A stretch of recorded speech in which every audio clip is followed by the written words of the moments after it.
Ok, bueno, esta clase, la clase 16, pensando que la 15 fue la de la evaluación, del curso de análisis y diseño de experimentos industriales, tiene por objetivo comenzar a ver la segunda parte del curso que yo les comentaba que el curso se llama Análisis y diseño de experimentos industriales. Entonces la idea ahora es comenzar a trabajar con esto, con el diseño, porque ya vimos cómo se analizan los datos. Eso ya más o menos lo tenemos claro, sabemos que existen estadígrafos, sabemos que aparte de los estadígrafos existen modelos de probabilidad que nos permiten llevar los datos desde algo que se llama muestra hasta algo que se llama población. Básicamente, esos son conceptos iniciales para lo que viene ahora, que es cómo toda esta información se utiliza para diseñar un experimento. Y luego cómo le podemos extraer mayor información a los datos, que es básicamente como cómo podemos cuantificar estos cambios, estos efectos que vamos a observar, ¿ya? Lo que estamos observando experimentalmente. Entonces, el análisis estadístico más o menos lo manejamos, si no, lo vamos a seguir viendo a lo largo de la asignatura, pero la idea es que quede este concepto firme de ahora en adelante, que vamos a utilizar lo que habíamos aprendido antes de análisis estadístico para aplicarlo ahora al diseño de los experimentos, ¿ya? Hace poco tuve una reunión con una compañera de ustedes que está haciendo la memoria conmigo en la papelera, creo que está, y ella está aplicando todo esto. Y hoy me mostró, por ejemplo, los resultados de unos semilleros que son como unas piezas de cartón que se utilizan para plantar semillas de unos árboles con materias recicladas. Y eso fue, y toda la receta que se generó fue a partir de este diseño de experimentos que les voy a empezar a contar hoy. Entonces, desde el punto de vista de la innovación, ¿ya? Y de la sostenibilidad también asociada a eso, esta materia es súper potente, ¿ya? Porque tiene mucha información que les va a permitir tomar decisiones para quizás procesos que aún no existen, ¿ya? Y que la base es como sacar los datos importantes, la información importante de los datos experimentales, ¿ya? Entonces esta es la primera clase, como le ponía ahí, parte número uno. Entonces partimos con los objetivos que definimos inicialmente, ¿ya? Y básicamente vamos a hablar primero acerca de los conceptos clave, ya para la planificación de los experimentos. ¿Qué entendemos por esta planificación y en qué nos tenemos que fijar? Ya porque hay unas ciertas pautas que nos permiten, por ejemplo, identificar el número de corridas experimentales mínimo, quizás también dónde debiésemos experimentar, en qué valores de las variables independientes debemos experimentar, ¿ya? Y la idea es obtener información. O sea, que, por ejemplo, si ustedes piensan que de los experimentos obtienen data, ¿ya? Esta data que puede ser ordenada por tablas, etcétera, finalmente podríamos entender que es una nube de datos, una nube de puntos que contienen información, pero hay que saber cómo extraer esa información. Entonces, la idea de esto es, de esta nube de datos que vienen desde un experimento, obtener lo relevante, y eso es equivalente a extraer de acá la información. Vamos a generar un proceso de concentración de la información, ¿ya? Que está diluida en los datos experimentales, ¿ya? Y la idea, si ustedes, por ejemplo, esto lo llevan a un proceso físico de concentración, la idea, por supuesto, es que cuando uno concentra algo, necesita aplicar energía. Entonces, la idea es ojalá que la materia prima ya venga de tal manera que la energía que apliquemos para extraer la información sea la menor posible, la menor energía para obtener la mayor información, ¿ya? ¿Y eso qué implica? Implica que el experimento de donde se obtiene la data tiene que ser un experimento que tiene que estar muy bien planteado. Vamos a poner acá un experimento OK. Un experimento tal que las corridas experimentales estén diseñadas de tal manera de que la data que van a obtener sea una data que ya tenga una concentración alta de información, para que luego nosotros extraigamos este poquito que queda para tomar decisiones. ¿Por qué es importante la información? Porque con esto tomamos una decisión. Y la decisión finalmente es la que nos permite diseñar procesos e innovar, de hecho, y hablar, por ejemplo, de la sostenibilidad asociada a la mejora de los procesos. ¿Ya? Entonces, y esto básicamente lo que yo les comento así en palabras se traduce en esto que está acá. Entonces, la planificación de experimentos que permitan obtener modelos estadísticos usando datos de experimentos. La info para nosotros va a ser una M de modelos, ¿ya? Entonces, estos modelos nos van a permitir generar una capacidad predictiva, perdón. Y esa capacidad predictiva les va a permitir entonces eso, decidir bajo ciertas condiciones operacionales, maximizando beneficios, maximizando la sostenibilidad, etc. Entonces, para llegar a todo este camino que vamos a recorrer, la idea primero es definir qué es lo que nosotros queremos observar. Y eso se llama efecto, ya que es básicamente, les decía que los modelos tienen una capacidad de predicción, bueno, una predicción. Entonces la predicción implica situarse en escenarios futuros, escenarios que todavía no han ocurrido, ¿ya? Y eso es equivalente a preguntarse, por ejemplo, para un proceso definido, ¿qué pasaría si es que yo cambio una variable independiente con respecto a la variable dependiente? ¿Cómo sería ese cambio? ¿Por qué es importante eso? Porque básicamente eso nos va a permitir, si es que nosotros somos capaces y nosotras somos capaces de predecir de manera adecuada, de tener un modelo predictivo, entonces podemos simular distintos escenarios o decisiones y entonces quedarnos con aquella que es la mejor. Entonces la clave de llegar a este círculo que dice ahí con la información y que tiene esta M de modelo es generar esta capacidad predictiva, es desarrollar un procedimiento que nos permita hacer un forecast, que nos permita adelantarnos a lo que pasaría si yo experimentara, a partir, por supuesto, de un análisis de datos. Entonces el efecto es muy relevante porque básicamente nos entrega el primer norte hacia dónde queremos llegar y se definen formalmente como los que les comentaba, estos cambios esperados. Y luego la idea es, a partir de esta definición, aplicar los conceptos de bloqueo y aleatorización para entender cómo se estimarían estos efectos, ¿ya? Y eso es equivalente, ahí empezamos a trabajar con el diseño de experimentos, porque básicamente bloquear y aleatorizar son dos procedimientos o dos características que yo debiese aplicar al momento de diseñar un experimento. Entonces, ¿cómo ese concepto se ve reflejado en la extracción de la información? Es lo que implica esto.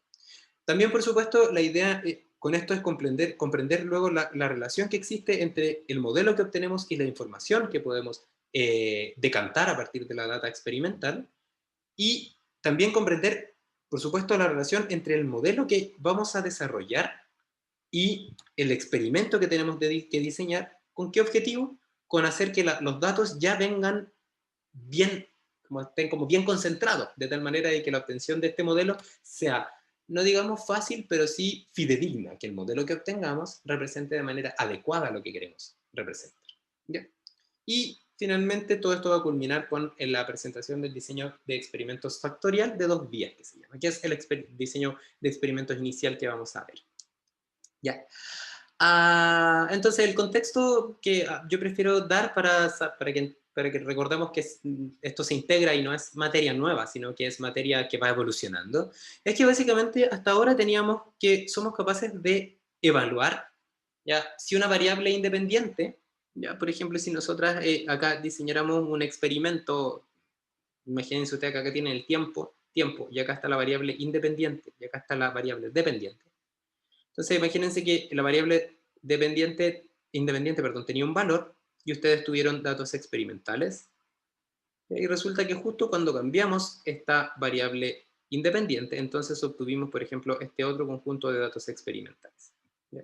Entonces, hasta ahora ustedes manejan, y hemos trabajado en el curso, con una metodología que permite identificar si este cambio es realmente importante. ¿Importante con respecto a qué?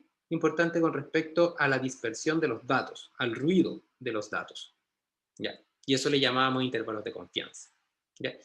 Pero eso, cuando aplicamos esto, implica básicamente preguntarnos, por ejemplo, si hay efecto o no hay efecto. De hecho, por ejemplo, un test de hipótesis, nosotros decíamos, H0 es, por ejemplo, el delta mu igual a 0, no hay efecto importante o significativo, y H1, por ejemplo, delta mu distinto de 0. Sí hay efecto, sí hay un cambio apreciable. ¿Ya? Entonces, si hay o no hay tiene que ver con un asunto más cualitativo, más que cuantificar cuánto es ese cambio. ¿Ya? Entonces, la idea ahora es pasar a esta etapa donde vamos a cuantificar.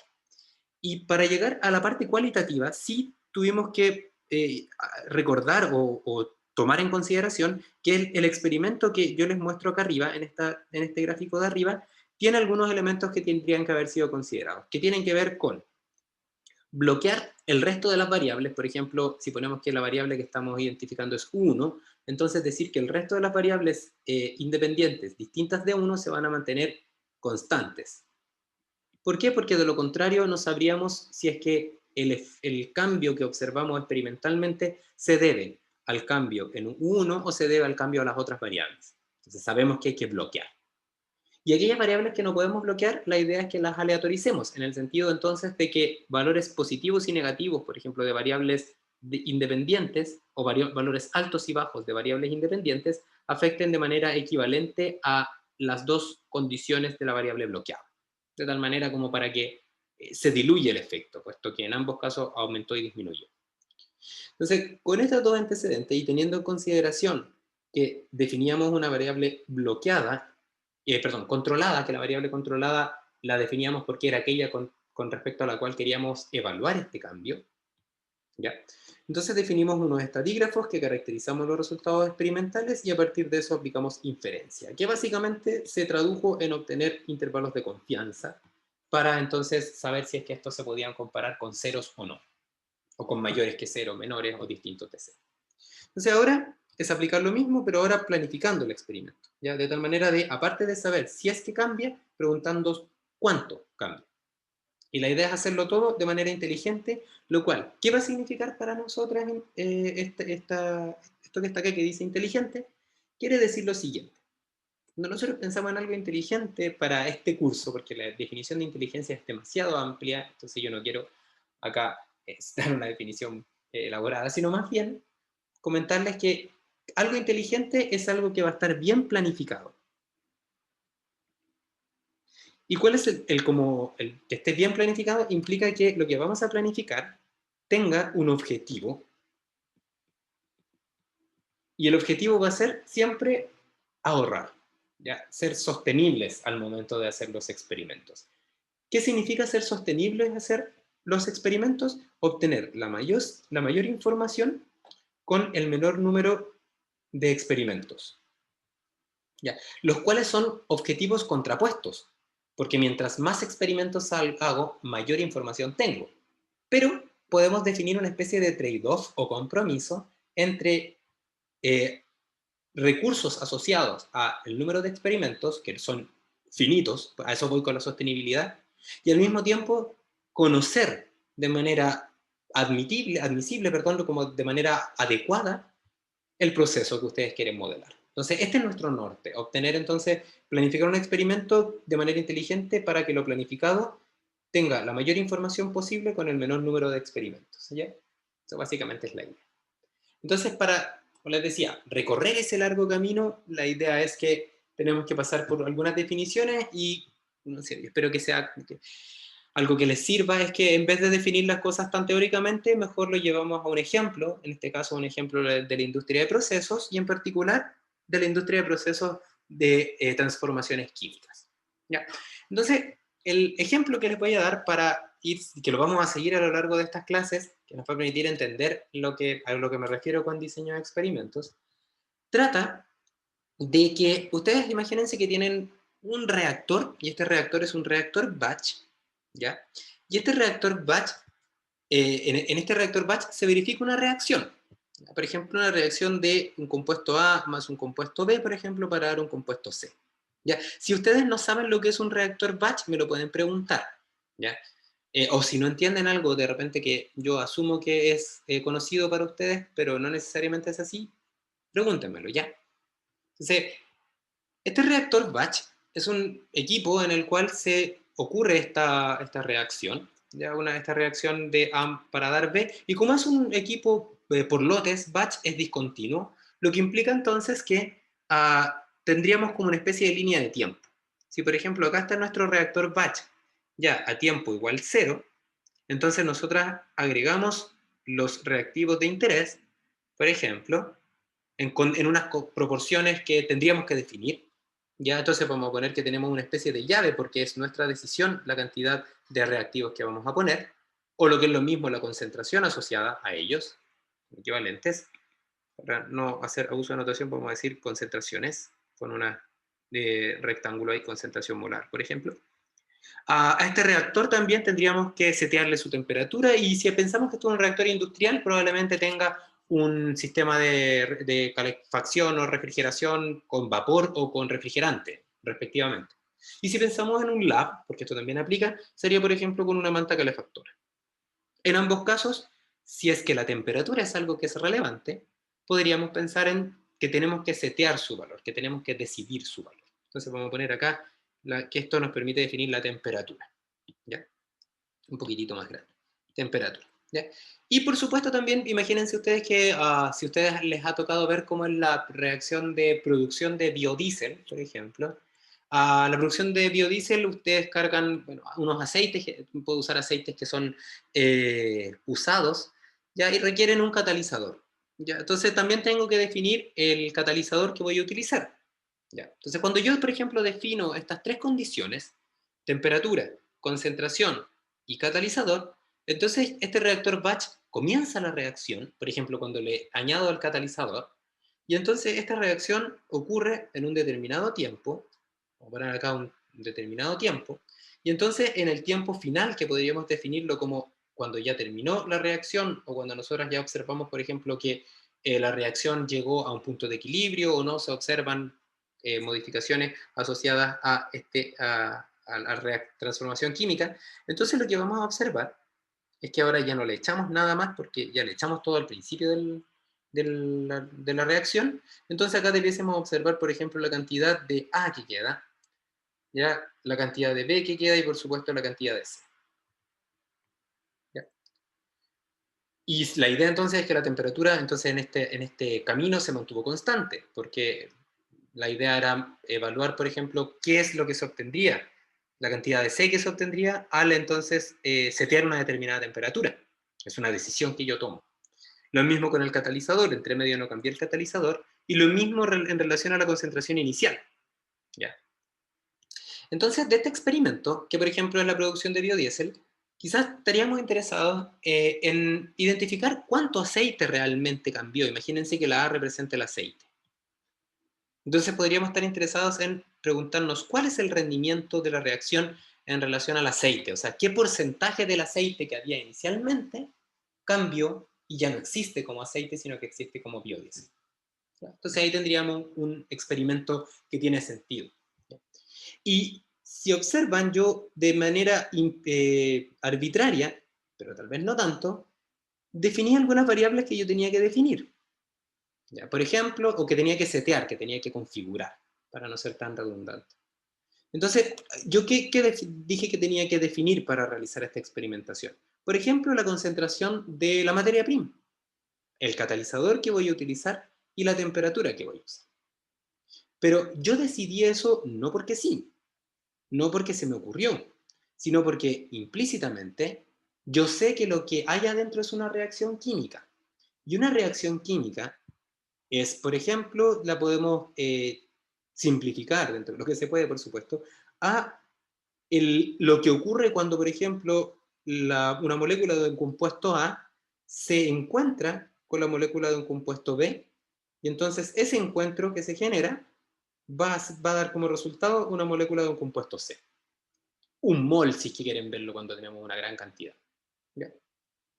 Entonces, los compuestos estos tienen que chocar, tienen que generar algún tipo de interacción para que se produzca el compuesto de interés.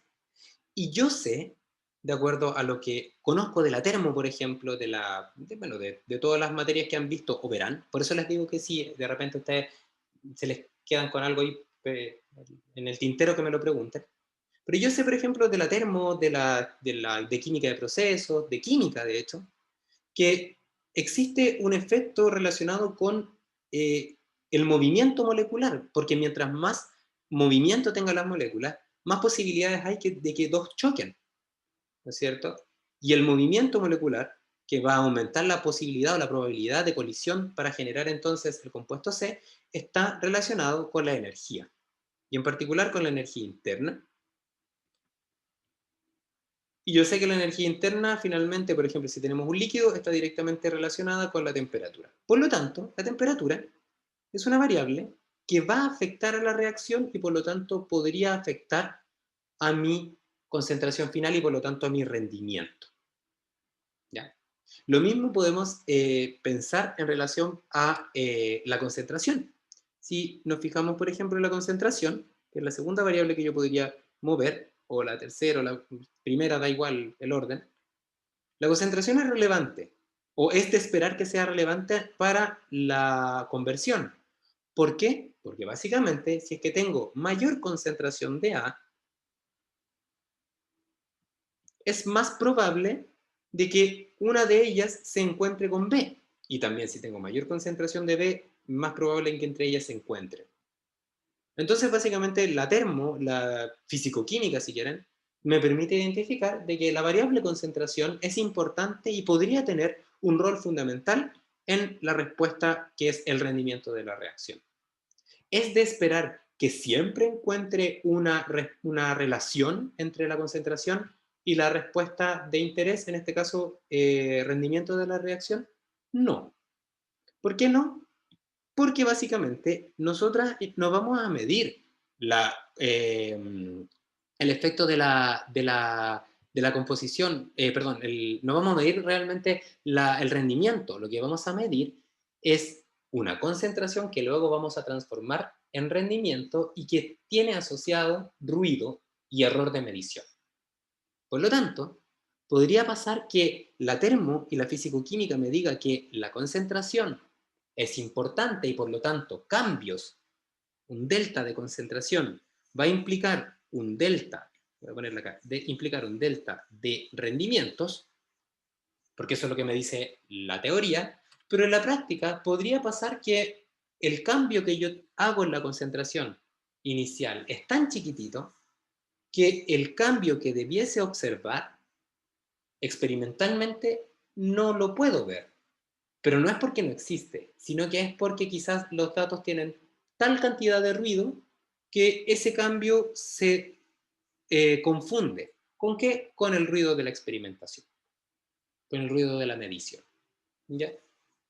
Y también, por ejemplo, yo definí una tercera variable independiente que quisiera evaluar cómo esta variable independiente afecta a mi respuesta de interés, que es rendimiento, que podría ser el tipo de catalizador que se usa. ¿Por qué? Porque básicamente un catalizador lo que hace es actuar a nivel de la energía de activación de una reacción. Y distintos catalizadores actuarán de manera distinta en la energía de activación.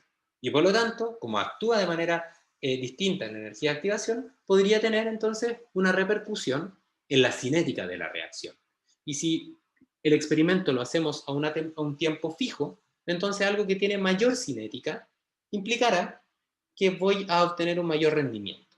Entonces, ¿cómo yo sé todo esto? Porque me acuerdo un poco de la termo, de la fisicoquímica, de la cinética.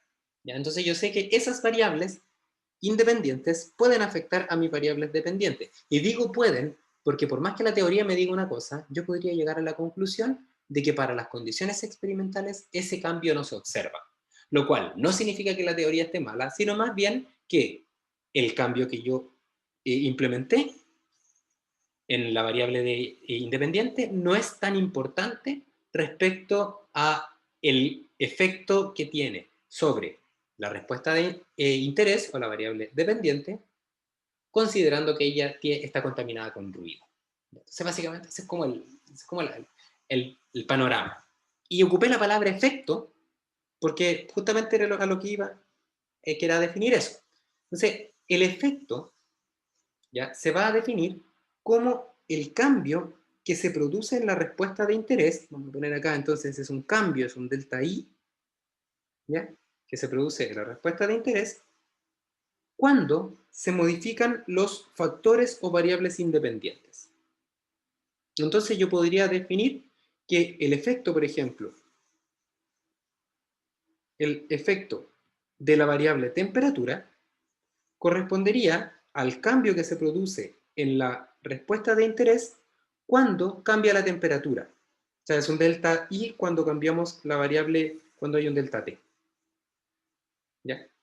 Y el efecto que tiene entonces la concentración sería equivalente al cambio que se produce en la respuesta de interés cuando cambia la concentración. Y lo mismo con el catalizador. ¿Y por qué quiero hacer todo esto? ¿Por qué me interesan los efectos? Porque si estos cambios, como les decía, son relevantes, son observables, son distintos de cero, por ejemplo, entonces yo puedo asumir de que existe una relación causa-efecto entre la variable independiente y la variable dependiente, y a partir de eso generar lo que yo les comentaba en relación a la capacidad que tenemos de predicción. Porque algo que influye en mi respuesta puede entonces ser utilizado para definir condiciones de operación que mejoren mi respuesta. Y algo que no influye en mi respuesta, podemos descartarlo de esa dependencia y de esa forma, por ejemplo, elegir un nivel que sea económicamente rentable, por ejemplo, porque no afecta a mi respuesta de interés. ¿Ya? Entonces, básicamente ahí está como, como les decía, el big picture de esto. El determinar un efecto que se define como el cambio en la respuesta de interés cuando cambia una de las variables independientes o factores, me va a permitir entonces cuantificarlo, me va a permitir entonces identificar si es que esa variable es relevante o no para la etapa de predicción y a partir de eso entonces poder evaluar escenarios que sean beneficiosos y preguntarme si es que esa variable tiene que estar considerada dentro de esos escenarios. Ya, esa es como la idea. Y nuevamente, como para que no se nos olvide, los factores, que son variables independientes, son escogidos porque sospechamos de que estas variables van a afectar a mi respuesta. O sea, elegimos estas porque entendemos que el efecto asociado a ella es distinto de cero. ¿Ya? Porque de lo contrario, ¿para qué vamos a estar estudiando cuál es el efecto que tiene la temperatura, la concentración y el tipo de catalizador si es que de antemano sabemos que es cero? Entonces estamos asumiendo que estos efectos son distintos de cero. ¿Y por qué tenemos ese supuesto? Por lo que les explicaba. Porque hicimos un análisis físico-químico, de la termo, de la química, etc. Entonces complementamos lo que ya sabíamos con esta idea de planificación de un experimento. Ok.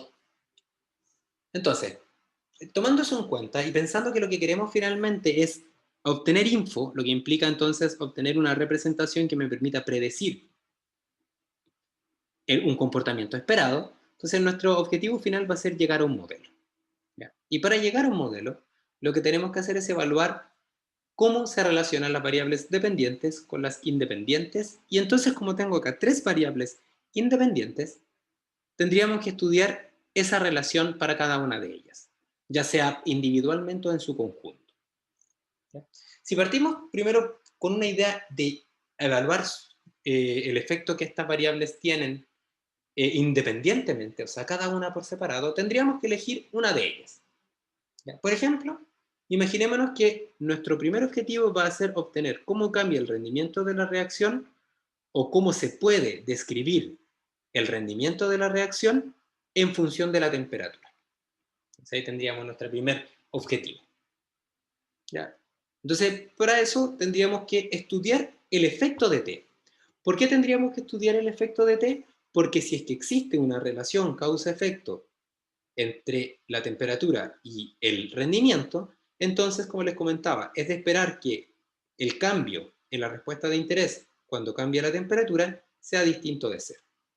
Por lo tanto, estudiar la dependencia que hay entre la temperatura y el rendimiento es equivalente a estudiar el efecto de la temperatura sobre el rendimiento. ¿Ya? Y tendríamos que hacer un experimento, ¿ya? Por ejemplo, para demostrar, para evaluar si es que la temperatura influye en mi respuesta de interés. Entonces, si tuviésemos que realizar un experimento que me permitiera llegar a una influencia, entonces tendríamos que preguntarnos cómo hacemos este experimento. ¿Cómo vamos a hacer un experimento que me permita aislar el efecto que tiene la temperatura respecto a las otras variables que también podrían afectar? ¿Ya? Entonces, ¿por qué? Porque de lo contrario, porque tenemos que bloquear esas variables, básicamente, las otras. Porque de lo contrario no podríamos identificar si es que, si al mismo tiempo cambio la temperatura y la concentración, no sabría a quién atribuirle esos cambios. ¿Ya? Entonces, tenemos que bloquear. ¿Qué variables tenemos que bloquear? Aquellas que no van a generar, que no son sujetos de interés, ¿ya? Aquellas que no van, sobre las cuales no tenemos que evaluar su efecto, o todavía no estamos interesadas en eso. ¿Ya? Entonces tendríamos que hacer experimentos en los cuales cambiáramos la temperatura, entonces podríamos pensar así como un experimento, ¿ya? Donde tendríamos una tabla quizás, entonces tendríamos quizás una temperatura, y aquí tendríamos nuestros resultados de nuestro experimento, Entonces tendríamos que tener experimentos a al menos dos condiciones experimentales de la temperatura para generar este delta. Entonces tendríamos, por ejemplo, experimentos a temperaturas bajas y temperaturas altas. Y cada uno de esos experimentos me entregaría como resultado entonces una respuesta, y 1, y 2, y 3, y 4. Cuatro respuestas, hice 4 experimentos. ¿Ya? Y como nuestro objetivo es obtener la mayor información con el menor número de corridas experimentales, entonces podríamos decir que básicamente la definición de estos dos límites, de estos dos niveles, perdón, ¿ya? Y estas 4 corridas experimentales nos permitiría obtener eh, un modelo que, vamos a decir de inmediato, va a ser un modelo lineal, ¿ya? Que va a tener la forma que ahí aparece en la ecuación de la recta, y que básicamente sería equivalente, si es que ahora estos datos los llevo a un gráfico, sería equivalente acá si tenemos Y y acá la temperatura, tendríamos temperatura low, temperatura up, y tendríamos, por ejemplo, aquí estaría I1 e I2, por ejemplo, aquí están estos dos experimentos, y los otros dos experimentos, I3 e I4, estarían, por ejemplo, acá. Están temperatura up y los datos, I3 y I4. ¿Ya? Entonces, ¿qué observamos? Que este experimento, que tiene 4 resultados, me permite a lo más obtener una línea recta. Porque no podemos obtener una parábola porque para tener una parábola lo que tendríamos que tener es al menos un punto más intermedio, para cachar más o menos cómo es la curvatura de la parábola. Pero no la tenemos. Entonces con esta info podríamos decir que para este experimento planteado, lo más que podríamos obtener sería una recta. Y esa ecuación de la recta básicamente obedecerá a esa expresión que ustedes ven acá. ¿Ya? Entonces, esta ecuación de la recta es un modelo de nuestros datos experimentales, directamente. ¿Ya? Un polinomio cualquiera también lo es. ¿Ya? Pero en este caso, como yo les comentaba, experimenté en dos condiciones nomás de operación, por lo tanto, a lo más que voy a poder obtener es a una línea recta. ¿Ok? Y claro, a partir de este análisis, por ejemplo, en el Solver, si se van a Excel, sí, a Excel directamente, o lo grafican y le tiran una línea de tendencia, lo que van a obtener es una expresión como esa.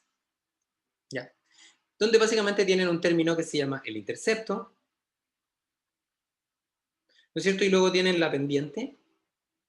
Y básicamente, como nosotras habíamos definido que el efecto era el cambio en la respuesta, ¿ya?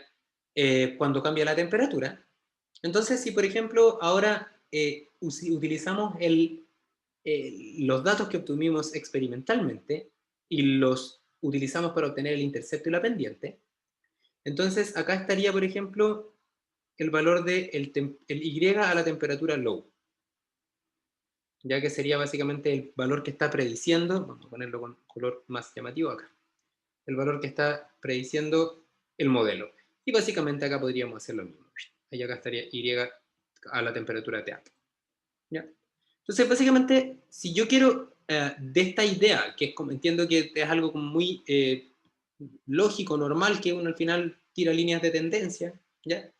O es más o menos intuitivo para ustedes. Entonces, básicamente, ¿qué es lo que hay acá? Hay un delta, en este caso un delta T, ¿ya? Producto de este cambio, y ese delta T se produjo a un delta Y, perdón, delta Y, y ese delta Y se produjo a un determinado delta T. ¿Ya? Entonces podríamos decir que el efecto de la temperatura sería equivalente a el cambio que se produce en la respuesta de interés cuando cambia la temperatura, y en este caso sería, por ejemplo, así, por un delta T, que sería básicamente equivalente a la pendiente. ¿Ya? Entonces, definir un efecto es equivalente a obtener una pendiente. Y ahí entonces llegamos nuevamente a esta idea de que si es que el efecto es distinto de cero, entonces la pendiente es distinta de cero, por lo tanto existe una relación entre una variable y la otra. Entonces un efecto se entiende como una pendiente. ¿Ya? Efecto cero implica pendiente cero, y eso es equivalente a tener una situación como esta, donde los datos no cambian cuando cambia la temperatura. Y por lo tanto ahí habría una línea recta con pendiente cero. ¿Ya? Y básicamente, siguiendo este esquema, ya el cual fue realizar, por ejemplo, 4 experimentos, pero yo, de hecho, lo más, lo mínimo, el número de experimentos que se debiesen plantear son 2, porque este modelo lineal tiene 2 incógnitas, el intercepto y la pendiente.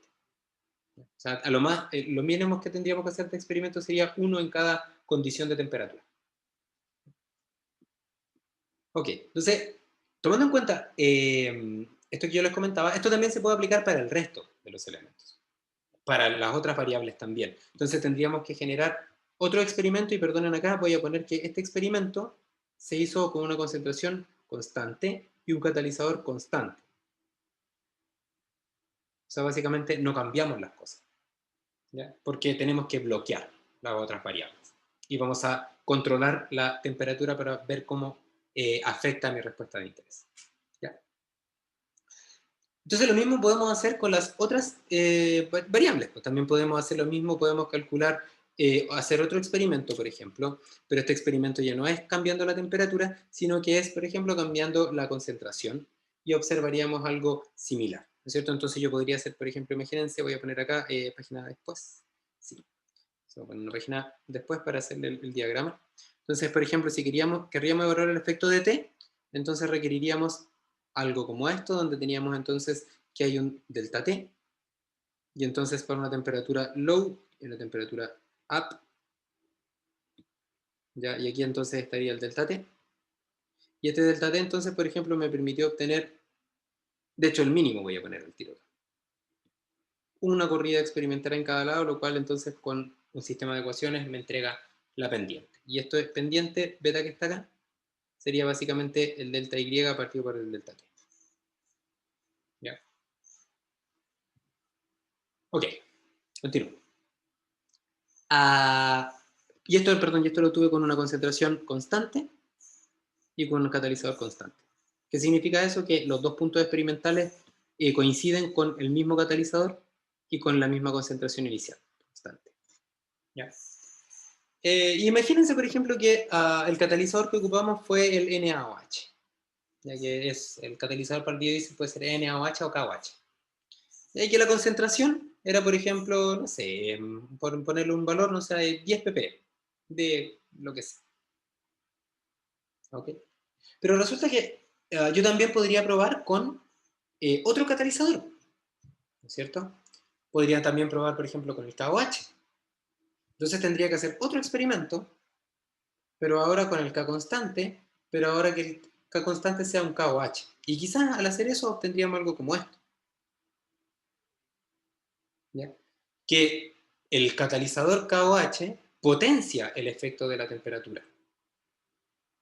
Entonces, básicamente yo tendría dos pendientes distintas. Una pendiente azul obtenida por un NaOH de la misma dependencia de la temperatura, y otra pendiente, que sería la roja, que sería la dependencia de la variable Y con la temperatura, pero ahora cuando tenemos KOH. ¿Ya? Las dos me generan una capacidad de predicción porque me dicen cómo cambia la respuesta de interés con un cambio en la temperatura. Pero esa capacidad de predicción varía en relación a si es que esto es un tipo de catalizador u otro. ¿Ya? Entonces, si vamos a hacer un experimento, entonces quizás tendríamos que preguntarnos, este experimento que voy a realizar, ¿con qué catalizador voy a hacerlo? Porque quiero evaluar también el efecto del KOH, entonces quizás existe esta interacción. Y entonces, si es que yo hiciera este experimento solo con uno o el otro, me generaría entonces una pérdida de información, que es esta sinergia que se generaría ahí. ¿Ok? Y lo mismo con la concentración, porque podría ser que afecte la concentración si es que el efecto de la temperatura cuando la concentración es alta o baja. Entonces, tomando eso en cuenta, lo que tendría que hacer sería dos experimentos con un NaOH, dos con un KOH, dos con una concentración mínima y un KOH, y otras dos con una concentración mínima y un NaOH. Entonces, el número de experimentos va en aumento. ¿Por qué? Porque básicamente podría ser que existiera esta sinergia entre las distintas tipos de variable independiente y la variable dependiente. Y a todo esto hay que agregarle también que tenemos que calcular el efecto de la concentración y el efecto del catalizador. que sería lo mismo, solamente que cambiaría ahí el eje, en este caso sería eje C y aquí sería eje tipo de catalizador.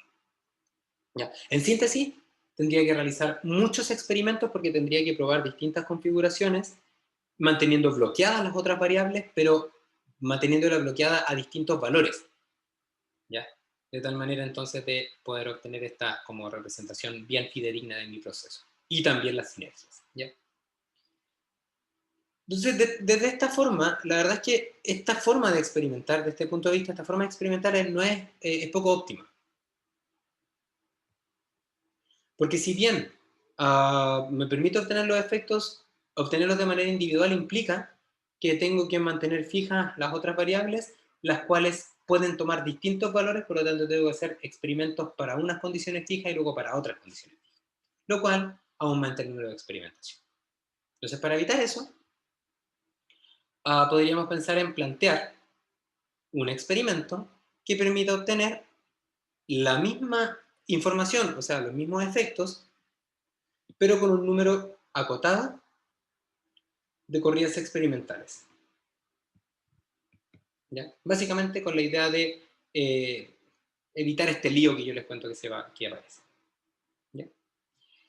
Y de la misma forma también ser capaces de obtener mayor información, lo que implica también preguntarse cómo podríamos modelar este cambio que se producía cuando yo cambiaba de NaOH a KOH. Porque si observan, de este gráfico que yo lo había hecho de temperatura en función de Y, con el NaOH tenemos ese comportamiento,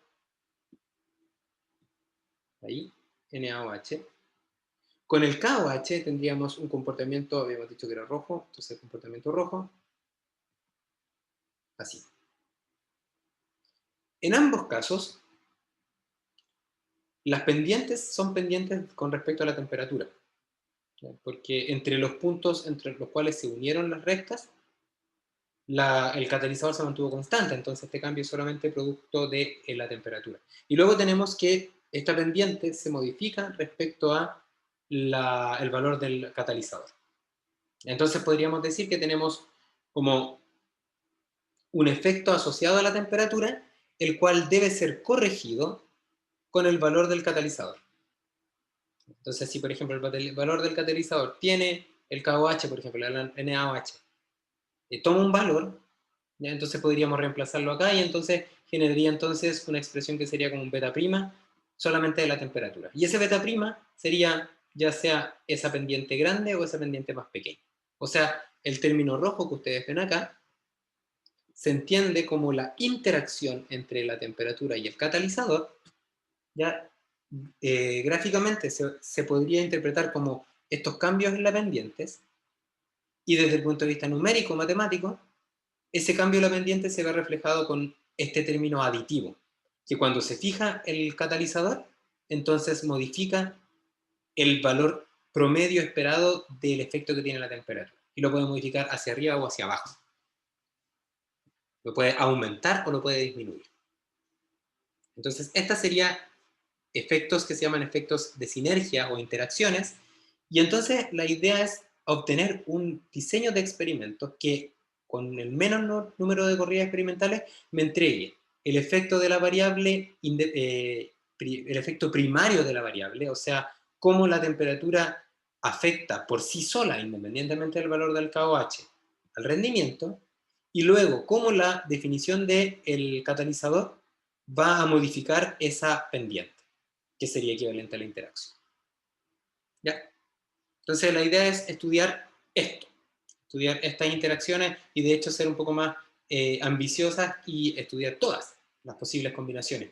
Porque también podríamos pensar de que, si es que lo vimos desde el punto de vista de la concentración, efectivamente también deberá existir un efecto de la concentración en función del tipo de catalizador. Podría ser que la elección de un catalizador u otro va a afectar a el cambio esperado de la respuesta producto del cambio en la concentración inicial. ¿Ya? Entonces, ese es como el panorama que hay en relación a esta obtención de información. ¿Ya? Entonces, la idea es linkear todo esto con el diseño de experimentos.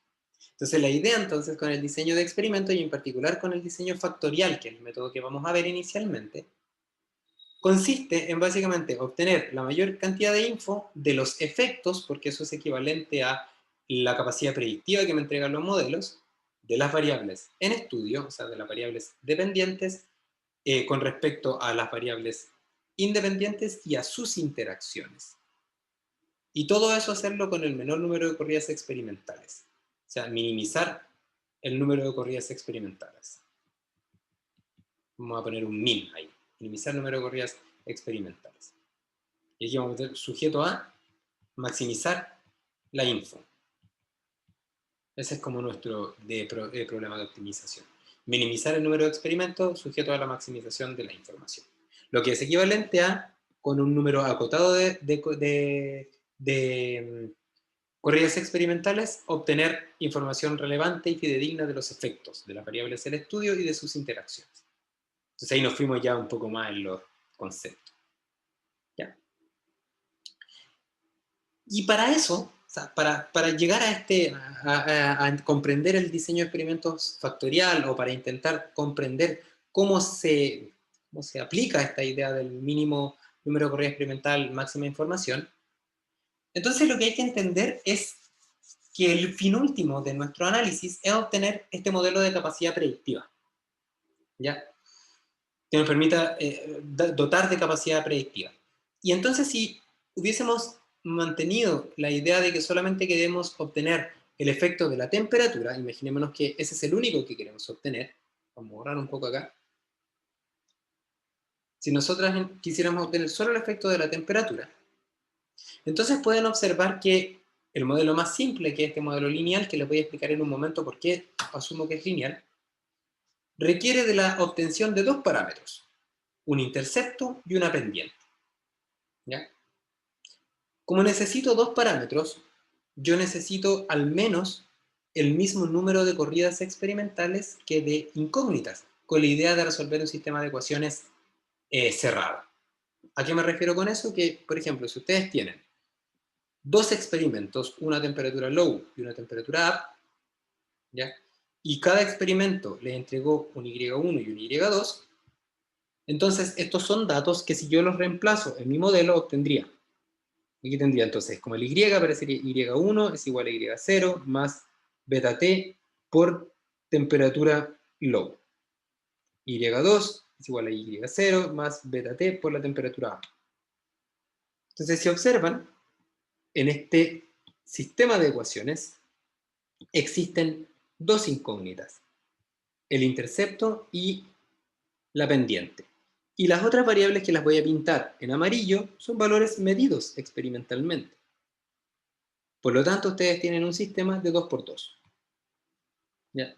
O lo que es lo mismo y mejor, de n parámetros por número de corridas experimentales. ¿Ya?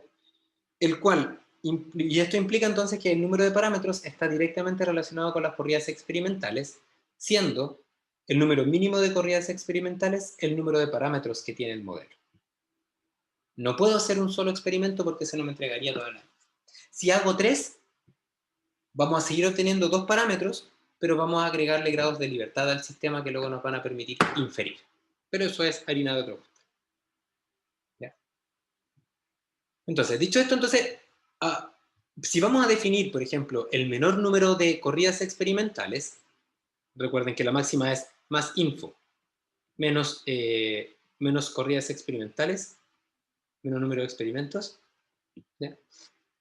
Entonces, tenemos que definir una cota inferior, que sería el número de experimentos. ¿Ya? Y la cota inferior, entonces, del número de experimentos estaría dado por el número de parámetros del modelo. Y fíjense que acá vamos a hacer nos vamos a ir un poco hacia el futuro, porque es del modelo que voy a obtener después de hacer los experimentos. Entonces es un poco como que es primero el huevo o la gallina, porque yo tengo que definir un número de experimentos para realizar los experimentos, y ese número de experimentos que me va a permitir obtener los datos experimentales y por lo tanto el modelo, requiere definir el número de datos, el cual está definido por el modelo. porque requerimos el número de parámetros. Entonces es como una especie, como les decía, de huevo a la gallina. Y por lo tanto, lo que tenemos que hacer es, a priori, definir un modelo. No definir un modelo después de entregarlos, después de obtener los datos. ¿Ya? Si ustedes hicieron, pucha, aquí, como estamos en esta situación un poco eh, de pandemia, ¿pesa? Eh, si ustedes hicieron algún lab de, por ejemplo, lab de fluidos, ¿ya? Entonces ustedes observarán que hubo una experiencia que hicieron, ¿ya? Si no hicieron el lab de fluido ninguna, o igual me lo puede decir para no estar haciendo el loco, ¿ya? Entonces, hay un experimento en mecánica de fluidos que ustedes tienen que clasificar, obtener una relación entre el delta P y el caudal, ¿ya? ¿No es cierto? El delta P de un manómetro. Se ve que es como así, y tienen ahí tienen acá, entonces básicamente aquí hay una especie de diferencia de altura, y eso es lo que está pasando por esta placa orificio, por ejemplo. Entonces, cuando ustedes hacen ese experimento, ustedes toman datos y estos datos de, por ejemplo, delta P y caudal, generan un comportamiento como este. Y ustedes saben que de la literatura, ese comportamiento Q es igual a un delta P, así mejor, un A por un delta P elevado a B. Entonces, este modelo requiere de la definición de dos parámetros, A y B, por lo tanto, el mínimo número de datos que requeriría para obtener un modelo sería 2. Mientras más datos yo tengo es mejor. ¿Ya? Entonces, si observan acá, lo que hice fue al revés, porque fui al laboratorio, experimenté, obtuve estos valores, y luego fui a la teoría, y entonces identifiqué que realmente necesitaba al menos dos datos para poder optimizar los dos parámetros. ¿Ya? Y no se hace así. Lo que se hace es definir qué modelo es el que va a interpretar los datos que vamos a obtener experimentalmente, identificar el número de parámetros y finalmente entonces poner una cota inferior al número de datos a obtener experimentalmente. ¿Ok? Sí, la pregunta que aparece es, entonces, ¿cómo diablos vamos a obtener un modelo? Porque los modelos dependen de los distintos experimentos. En este caso, por ejemplo, es un modelo tipo exponencial, una potencia ahí, y ese modelo aparece porque es como una generalización de la ecuación de la hidrostática, que es un coeficiente de roce por la raíz del delta P. Entonces, básicamente, ese modelo, esa forma de este modelo, es esperable que represente este sistema experimental porque tiene un sustento detrás. En ese caso, que la ecuación de la hidrostática, yo les decía, es equivalente a una constante de la válvula por raíz de delta P. Entonces se parece mucho a estos dos modelos. La única diferencia es que la constante de la válvula le llamé A y en vez de elevarlo a 0,5 lo elevé a B. Pero el modelo, la estructura es la misma. Y si es que estuviésemos trabajando con una cinética química y asumimos que esa cinética química es de primer orden, entonces vamos a tener un modelo ya definido. Y de segundo orden, y así. ¿Okay? Entonces, el modelo, la forma del modelo, debiese quedar definida a priori, de realizar los experimentos para entonces definir el número de experimentos que voy a hacer. Y básicamente los modelos que vamos a obtener van a ser unos modelos que se llaman modelos de regresión. ¿Ya? Los modelos de regresión nos permiten obtener capacidad predictiva del proceso, ¿ya? Y básicamente se basan en un análisis de los datos. O sea, básicamente, dada una estructura de modelo, obtener los parámetros A y B que ajustan los datos. Y punto. Están los modelos fenomenológicos también, que son modelos que también intentan relacionar variables de entrada con variables de salida, pero en este caso los modelos, en vez de obtener los parámetros a partir de data experimental, se obtiene a partir de expresiones teóricas. Y su forma, o sea, por ejemplo, su estructura está basada en la fenomenología. Y están también los modelos que son híbridos, que son una mezcla entre los dos. O sea, que la estructura de los modelos la entrega la fenomenología y los parámetros asociados a esa estructura se obtienen desde los datos experimentales. ¿Con cuál, como les comentaba, vamos a trabajar nosotras en este curso? Con modelos de regresión o modelos de datos. ¿Ya? Ok, entonces, los modelos de datos, ¿ya? Son básicamente cualquier ecuación que nos permitiera relacionar las variables de entrada con las variables de salida. ¿Ya? Cualquier relación. Y relaciones hay hartas. O sea, básicamente, si puede ser cualquier, perdón, si puede ser cualquier relación que represente los datos, entonces si graficamos, por ejemplo, nuestros datos experimentales, ¿sí? Y acá tenemos los valores de u, variable independiente, e y, entonces si yo tengo un conjunto de datos de esta forma, yo sé que esto se puede modelar aproximadamente como una ecuación cuadrática. Si hay una línea recta, entonces yo sé que se puede modelar como una línea recta. O sea, los modelos igual dependen de los datos, ¿ya? Y el problema es que lo tengo que definir en los modelos antes de los datos, como les decía, porque eso me va a entregar el número mínimo de corridas experimentales. ¿Ya? Entonces, tomando eso en cuenta, quisiera encontrar alguna condición que me permita a priori proponer un modelo que me va a describir los datos en el futuro. Porque si lo hago así, si yo defino a priori un modelo que me permite describir el comportamiento de los datos en el futuro, entonces ahí ya puedo identificar cuántos parámetros tiene ese modelo y entonces definir el mínimo número de corridas experimentales. ¿Ya? Esa es como la idea. ¿Y cuál será esa forma de modelo? Eso es un misterio, pero lo que hay detrás es algo como Profe. bien lógico. Lo que hay detrás. Dígame, Bárbara. Que los parámetros acá serían la temperatura, la concentración, No. ¿no? Serían los efectos de...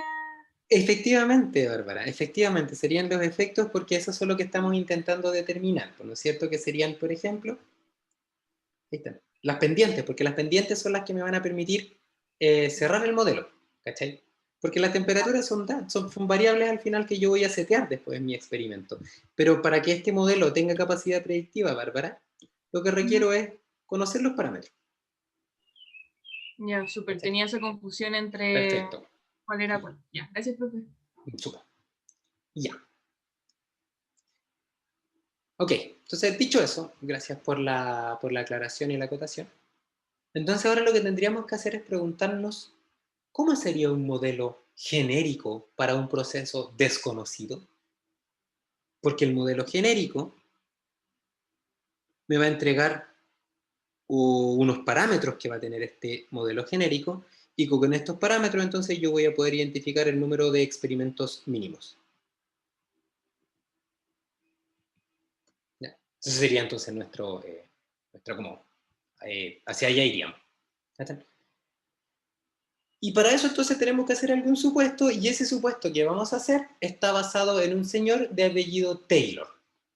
Ya que seguro que lo vieron en Mate 1, Mate 2, Mate 3, lo van a ver en APQ conmigo después, los va a seguir, sigue siempre. ¿Ya? Porque Taylor era una persona que eh, hizo un análisis que es muy, muy, muy, muy, muy importante. ¿Ya? Y es básicamente, lo que dijo Taylor es fundamentalmente que, no sé si se acuerdan, ya, pero si no, no se preocupen, yo se los cuento. Lo que dice Taylor básicamente es que cualquier forma, ya, cualquier entonces modelo, se puede aproximar a una suma infinita de términos, los cuales son como una especie de polinomios, ¿no es cierto? Si ustedes, por ejemplo, tuviesen en una dimensión es más fácil dibujarlo para mí, ¿ya? Pero aplica para varias dimensiones también. ¿Ya? Entonces imagínense que en una dimensión ustedes quieren obtener un modelo que represente unos datos. Uno, por ejemplo, Y. ¿Ya? Y estos datos están así. Son estos, por ejemplo, así. Entonces, cualquier modelo podría ser un modelo exponencial, dependiendo de las características que tienen tus datos, podría ser un polinomio cúbico, etc. No sabemos. ¿Ya? Pero sí sabemos que ya sea el modelo que nosotros definamos, ya el modelo que represente estos datos de manera correcta, por ejemplo, este que lo estoy marcando así, que es una función que depende de la respuesta, que me va a predecir la respuesta Y a partir de la información de la variable de interés. Independientemente de la forma, si es exponencial, logarítmica, polinomial, un largo, etcétera, yo sé que finalmente esa expresión se puede generalizar como una suma de términos, donde voy a decir y evaluado en u va a ser igual a y evaluado en u0 más la derivada de y respecto a u evaluada en u0 por u menos u0 más, no sé si se acuerdan acá, los términos combinatoriales, un medio de la segunda derivada de u2, u menos u0 al cuadrado, más hartos términos. ¿Ya? Las derivadas empiezan a aparecer derivadas de tercer orden, cuarto orden. ¿Ya? Ok, y eso, lo que está acá, es válido siempre, es un modelo general. Por lo tanto, la idea sería aplicar esa idea a esto, de tal manera de tener un modelo como caballito de batalla, aquel modelo que nos va a permitir estimar unos parámetros a partir de una representación que más o menos represente bien nuestros datos experimentales. Ya, entonces ese es lo que hay detrás de este modelo genérico. Y si lo llevamos a dos dimensiones, entonces lo único que va a pasar respecto a lo que les muestro acá es que en vez de ser derivadas parciales, perdón, derivadas totales van a aparecer derivadas parciales.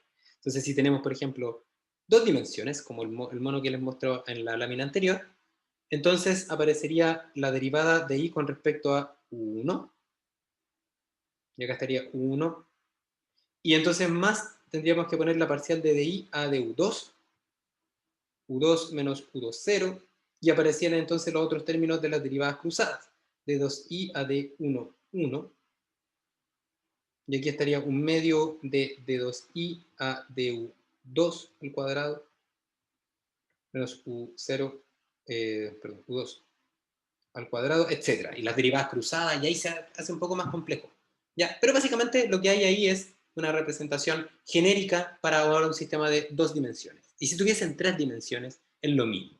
No lo dibujo porque no puedo. ¿Ya? Entonces, este modelo que ustedes ven acá se puede simplificar a la suma de efectos de la variable 1, mejor podemos decirlo como beta de la variable 1, ya la pendiente de la variable 1, por sí sola, la pendiente de la variable 2, la pendiente de la variable 1 con respecto a ella misma, b1, 1, la pendiente de la variable 2 con respecto a ella misma. O sea, básicamente lo que hay acá es una suma de parámetros multiplicado por variables. Entonces, este modelo, que se ve así, como usando la expansión de Taylor, también se puede representar como esto. Y es igual a un y0 más un beta 1 por u1 más un beta 2 por u2 más las derivadas cruzadas, que a mí me faltó ponerlas acá, pero tendrían que estar ahí la derivada cruzada que sería de i a de 2i a de u1 de u2, y acá aparecerían dos términos con respecto a u1 y con respecto a u2. Entonces también podríamos agregarlo, que sería la derivada cruzada con respecto a u1 y con respecto a u2, ¿ya? Más los términos que son cuadráticos, b11, u1 cuadrado, más b22, u2 al cuadrado. ¿Por qué no le pongo un u1 menos u1, 0? ¿Ya? ¿Por qué no pongo delta u y pongo u1? Porque lo que hago es, por ejemplo, tomar como referencia el 0. Entonces, el que sería como esa serie especial se llama serie de Maclaurin. Ya que básicamente lo que te dice es que es lo mismo de la de Taylor, pero cuando lo hago todo en relación al 0. Eso es todo. O sea, pongo como eje de referencia el u0 igual 0. ¿Ya? Entonces, básicamente esto es una expresión genérica, y aquí aparecían más términos. ¿Ya? Y esos más términos, entonces, son la representación exacta de cualquier sistema, en este caso de dos dimensiones, según nuestro amigo Taylor. Profe, ¿Ya? Dígamelo. ¿no llega un punto en que ya deja de ser significativo? Sí, Pía, Como... súper bien. Ah, ya. Súper bien, súper bien, súper bien. Porque de hecho, Pía, mira, y más que significativo o no significativo, yo creo que acá hay algo que también es interesante, porque sí, tienes toda la razón. Es así, hay términos que no son significativos. ¿Y por qué es importante eso? Una súper buena acotación. Porque si es que no fueran significativos, tendría que hacer infinitos experimentos. ¿Por qué? Porque tendríamos que identificar infinitos parámetros. Entonces la idea sería de alguna forma decir, basta, hasta acá llego. ¿No es cierto? Sería como lo que querría. Y de hecho, para ser un poco más preciso con lo que tú me comentas, Pía, lo que yo tendría que considerar acá también es si realmente son importantes algunos términos o cuándo son realmente importantes, ¿ya? Entonces, si en vez de usar esta expresión en dos dimensiones, que me genera a mí mucho problema, porque ya les digo que mi capacidad de dibujo no es la mejor. Entonces, si en vez de hacer eso, yo lo hago en una dimensión que me resulta mucho más fácil, entonces imagínense que ustedes tienen una bola de cristal, ¿ya? Y esta bola de cristal es aquella que me permite identificar todas las respuestas asociadas a todos los experimentos que yo podría realizar en un sistema de experimentos, ¿ya? Para distintos valores de U que vayan en un rango tan amplio como sea posible. Entonces tengo un valor U más bajo de todos y tengo muchos valores acá que puedo usar. Y entonces los distintos experimentos que podría realizar me van a entregar distintos valores de la respuesta de interés, y entonces lo que obtendría quizás serían muchos puntos experimentales como estos, y resulta que vamos a obtener un comportamiento quizás como ese, ¿ya? Entonces, si nosotras estamos intentando encontrar el valor óptimo de la respuesta de interés, sabemos que este valor corresponde a aquel que maximiza, por ejemplo, la respuesta dependiente. O sea, este sería nuestro norte, si es que lo que queremos es la información usarla para maximizar la respuesta dependiente, maximizar la sostenibilidad, maximizar el rendimiento de la reacción, ¿ya? Pero este es un rango súper amplio, súper amplio. Es posible que nuestros experimentos iniciales no estén abarquen todo este rango. Van a abarcar un subconjunto de este rango. Sobre todo, por ejemplo, para aquellos experimentos que están trabajando con un proceso nuevo. Porque no sabemos realmente dónde está esto. Entonces, si observan, cualquier rango subconjunto que yo tome hacia la izquierda del óptimo o hacia la derecha del óptimo, imaginémonos que nuestro rango experimental es un intervalo de, por ejemplo, este ancho, un ancho delta U, ¿ya? El cual me va a definir un límite mínimo y máximo. Y ese es el rango que me entrega mi sistema experimental inicial. Entonces, ese rango puede estar hacia la derecha, a la izquierda, o también podría estar sobre el U asterisco. Podríamos estar en esa situación, o podríamos estar en una situación hacia la izquierda, o una situación hacia la derecha. ¿Ok? Entonces, desde el punto de vista de las probabilidades, ¿ya? Entendiendo que este delta U es más o menos constante, y lo que yo puedo hacer es, para un experimento o para un sistema experimental nuevo, una innovación, lo más probable es que o esté a la izquierda o esté a la derecha de este U asterisco. De hecho, para decirlo de otra forma, es menos probable estar sobre el U asterisco que estar fuera del U asterisco, porque hay solamente un U asterisco y hay muchos U's distintos del U asterisco, ¿no es cierto? Entonces, desde esa perspectiva, para una experimentación inicial, es más probable estar o a la izquierda o a la derecha, lo que implica que esta bola de cristal la vamos a conocer, pero no completamente, sino que vamos a conocer una parte, vamos a hacer un zoom acá.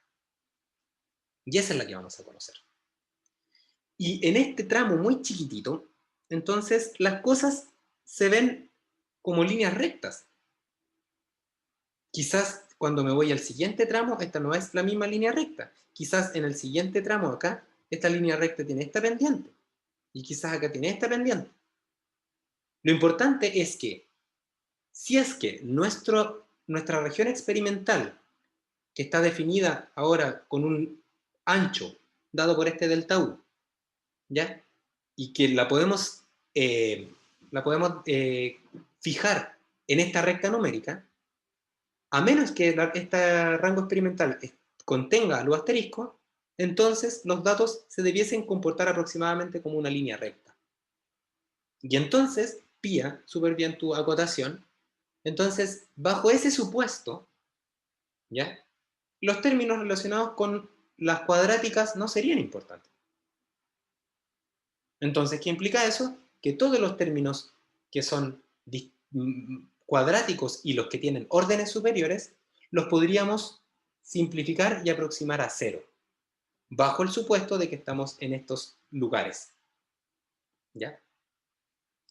Y por supuesto, nos equivocaríamos en el supuesto, ya, perdonen el enredo de palabras, pero nos equivocaríamos en el supuesto cuando estuviésemos en ese punto, porque en este punto sí es importante el término cuadrático.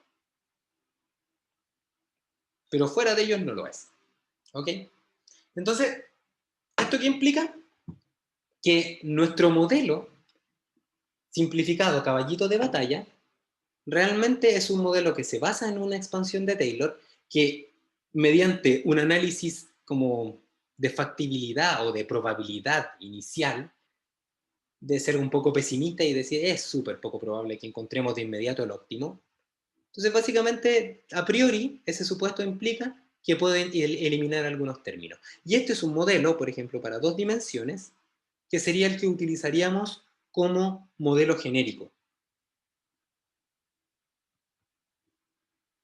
el cual tiene para 2 dimensiones una parámetro, segundo parámetro, tercer parámetro y cuarto parámetro. Por lo tanto, tendríamos que hacer al menos 4 corridas experimentales para determinar el efecto de la variable U1 y de la variable U2 y de su interacción, que es ese que está ahí. ¿Ok? Que es básicamente este término correctivo que yo les contaba. Y el último parámetro lo tenemos que dejar para el intercepto porque tenemos que definir dónde está orientada nuestra superficie en este caso. En 2D, vamos a ir terminando acá porque ya como que conceptualmente hemos avanzado harto. En 2D eso se ve así, para que lo tengan presente. Solamente en esta zona que les marco con magenta, es de esperar que los términos cuadráticos, U cuadrado, U1 cuadrado y U2 cuadrado sean importantes. Y en cualquier otro lugar es más probable, y de hecho es más probable estar en ese lugar fuera de la campana. ¿Ya? Entonces, si es que nos imaginamos que estamos en un punto de operación que no es el óptimo, entonces ese pedacito de superficie se puede modelar como una línea recta si es que tuviésemos en 2 dimensiones, y si es que tuviésemos, o sea, una dimensión, y si tuviésemos 2 dimensiones, como este plano. Y ese plano que ustedes ven acá, esa superficie, que no tiene una curvatura de segundo orden, que se llama, que no tiene esta cuadrática, se puede describir mediante, perdonen ustedes, mediante esta ecuación que yo les mostraba, perdón, esa que está ahí, que tiene término de las derivadas parciales y de la derivada cruzada. ¿Ya? Y entonces las derivadas parciales me van a entregar, van a estar relacionadas con los efectos y la derivada cruzada va a estar relacionada con la interacción. ¿Ya? Y entonces con esto tenemos una metodología que sirve para cualquier proceso, ¿ya?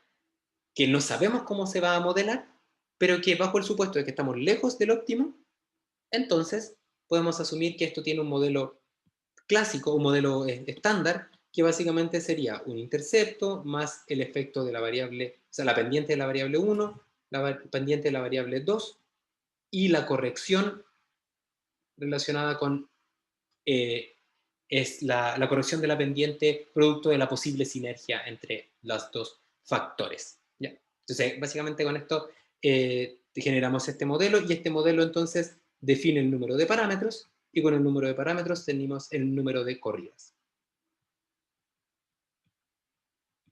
experimentales. Dígamelo. Es que esto es una pregunta un poco ya, ¿Mm? perdón por no parecerla, pero entonces las dimensiones están dadas por, al final, ¿qué cosas? O sea, ¿cuándo sé que estoy en 2 y en 3? Creo que es un Pero las poco obvio, pero en dimensiones, verdad. las dimensiones tienen que ver fundamentalmente, está bien, usted me puede hacer todas las preguntas que quiera. Las dimensiones están dadas fundamentalmente por cuántas variables independientes yo voy a considerar. Ah, ya, sí, ok. Y eso es una decisión que va más allá de la estadística, inicialmente. Luego la estadística nos ayuda a comprobar si nuestro análisis inicial tenía sentido o no. ¿Ya? Pero en principio la primera parte de la clase que yo les decía, yo voy a elegir estas 3 variables. ¿Por qué? Porque la físico-química, la termo, me dice que estas 3 variables son importantes. Y también porque experimentalmente yo puedo decidir estas variables. ¿Ya? Eso ya va un poco más allá de la estadística, por eso te comentaba. ¿Ya? Ok, entonces, tomando en cuenta que hemos avanzado, como les decía, harto en este camino que vamos a recorrer, lo vamos a dejar hasta acá por hoy. Y quisiera preguntarles si tienen dudas en relación a lo que vimos que no me hayan hecho antes, y por supuesto, si es que no les queda claro cómo las respondí, si quieren volver a algún tema en particular.